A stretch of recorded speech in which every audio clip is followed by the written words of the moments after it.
Hello and welcome to IAMC TV Radio. Let's explore the top news headlines today, January 6, 2025, starting with some global concerns.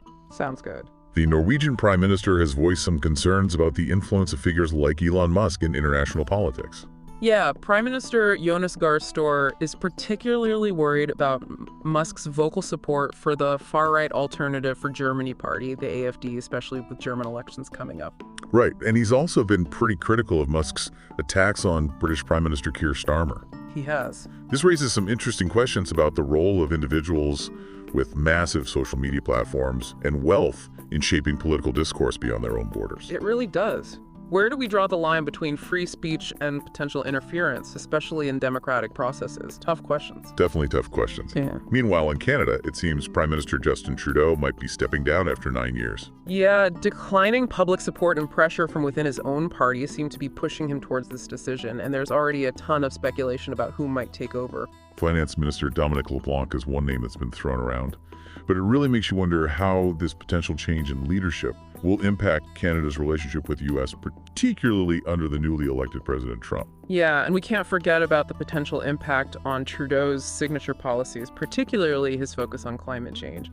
This will definitely be a situation to watch. For sure. Now, shifting gears a bit to matters of justice and security, we have some good news coming out of Saudi Arabia. 3 Nigerian women who were detained for 10 months on drug trafficking charges have been acquitted. Hadiza Abba Fatima Umate Mala and Fatima Kanai Gamboy. They were accused of aiding drug trafficking, but were cleared after diplomatic efforts and legal proceedings. It's certainly a relief to know they're finally returning home to Nigeria. Definitely. This case really highlights the challenges individuals face when detained in foreign countries and the crucial role of diplomatic channels in securing their release. Absolutely. Speaking of legal proceedings in Nigeria, activist Olumide Thomas has been granted bail after being detained for allegedly insulting President Tinubu's son and high-ranking police officials in a social media post. The bail conditions are pretty strict, though, including a significant sum of money and property verification. This case brings up some important questions about the evolving definition of insult in the digital age and where the boundaries of free speech lie. Yeah, where does free speech end? It also makes us consider the balance between freedom of expression and the potential for harmful speech, particularly when it comes to criticism of those in power. On a more somber note, there's been another attack by Boko Haram, this time on a Nigerian army base in Borno. The attack, which took place in the Damboa local government area, sadly resulted in the deaths of several soldiers and the destruction of military equipment. It's a tragic reminder of the ongoing security challenges in the region and the persistent threat posed by Boko Haram. It forces us to confront some difficult questions. What are the root causes of this continued instability?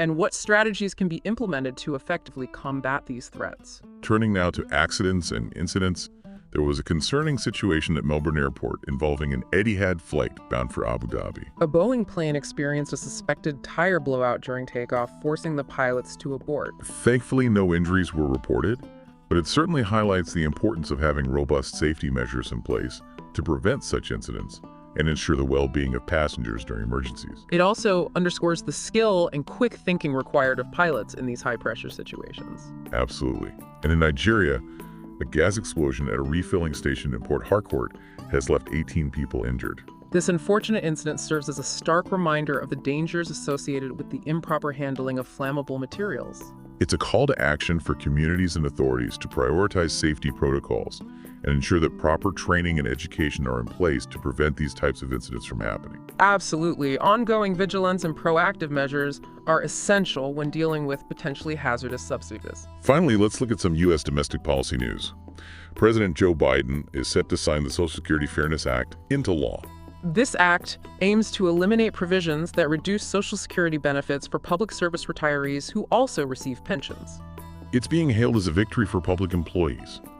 But some concerns remain about the potential impact on Social Security trust funds, which are already facing financial challenges. This legislation raises crucial questions about the long-term sustainability of Social Security and the need to find a balance between supporting public servants and ensuring the program's solvency for future generations. These headlines certainly paint a complex picture of the world today. They do. From global political anxieties to the everyday vulnerabilities exposed through accidents and incidents, there's much to consider and discuss. So let's circle back to Elon Musk and his, recent forays into international politics. Yeah, it's definitely sparked a lot of debate, hasn't it? Especially his support for the far-right AfD party in Germany. Well, the German government has actually accused Musk of trying to influence their upcoming February election due to his vocal backing of the AfD. Wow, that's a pretty serious accusation. It is.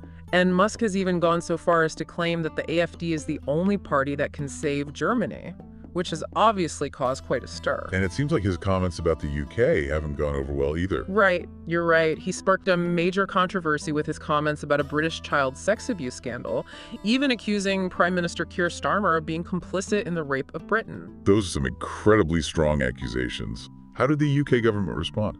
Well, a senior UK minister publicly condemned Musk's attacks, calling them ridiculous and disgraceful. So it's safe to say that Musk's forays into international politics have been anything but smooth sailing. Okay, let's shift gears now and revisit the incident at Melbourne Airport where that Etihad flight had to abort takeoff due to a suspected tire blowout. Right. It really highlights the critical role of pilots in ensuring the safety of air travel. Even with all the advanced technology we have today. It must have been a terrifying experience for the passengers on board. Absolutely. Thankfully, the pilots were able to react quickly and bring the plane to a safe stop. And thankfully, no injuries were reported. Right. That speaks volumes about their training and the effectiveness of the safety protocols in place. Absolutely.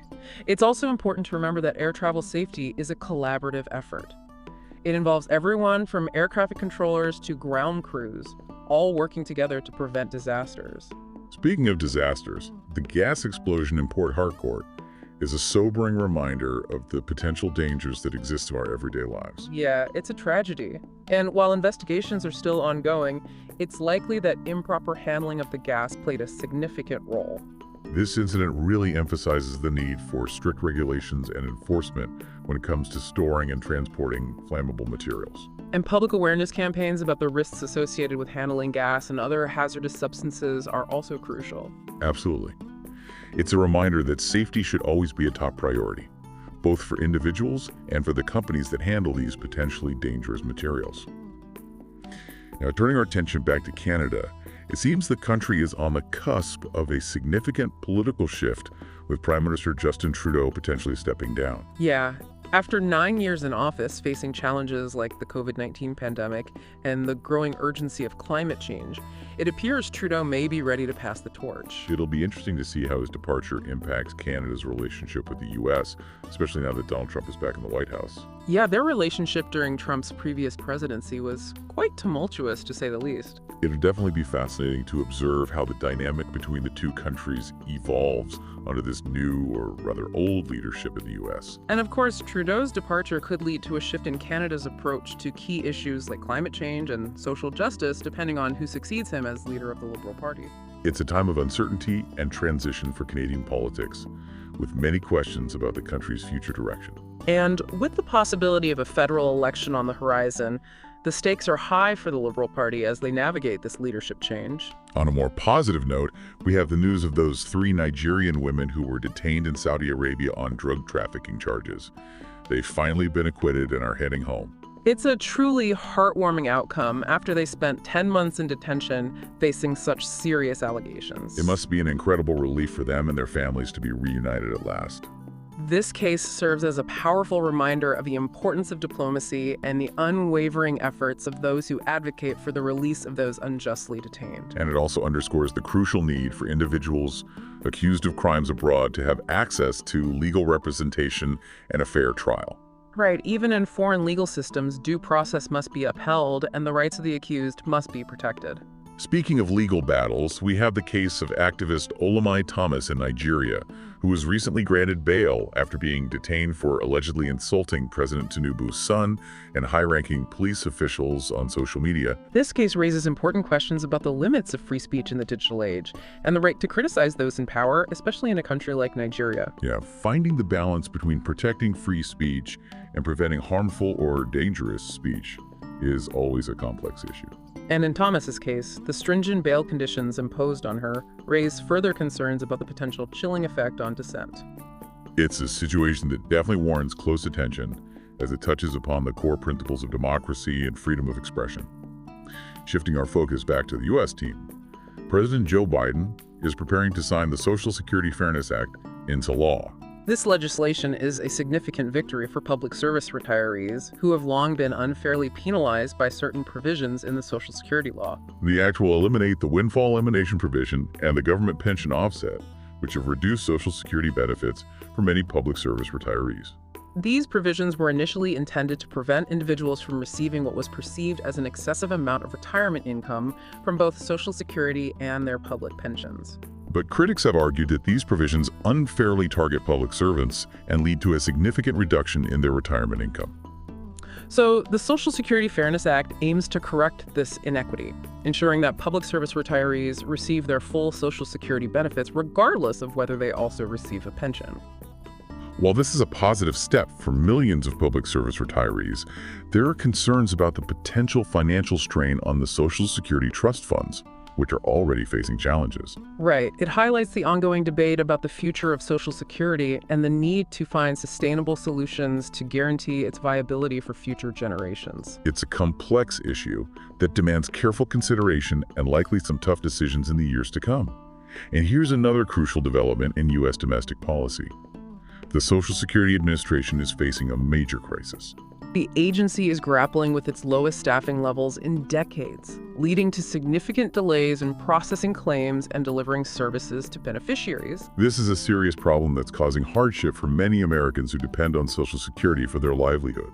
Years of budget cuts and hiring freezes have left the agency struggling to keep pace with the increasing demand for its services.